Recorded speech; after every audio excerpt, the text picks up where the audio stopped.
ખબરોમાં બન્યા રહેવા માટે બેલ આઇકોન દબાવો અને એબીપી અસ્મિતાને સબસ્ક્રાઇબ કરો.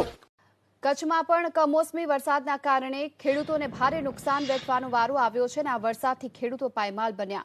ભુજ, અંજાર, રાપર, ભચાઉ, ગાંધીધામ, માંડવી, અબડાસા સહિતના વિસ્તારોમાં વરસાદથી ખેડૂતોને મોટું નુકસાન ગયું છે અને આ કમોસમી વરસાદના કારણે ખેતરોમાં પાણી ભરાઈ રહેતા પાક બરબાદ થયો છે.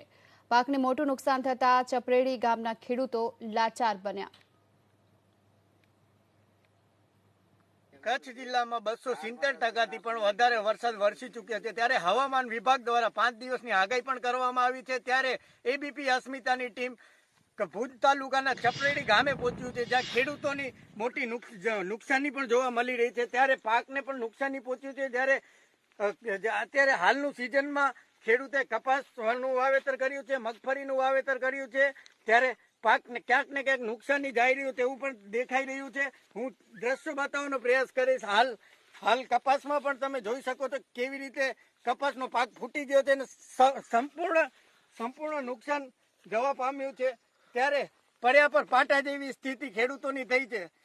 હર્ષદ ઠાકોર, એબીપી અસ્મિતા, કચ્છ.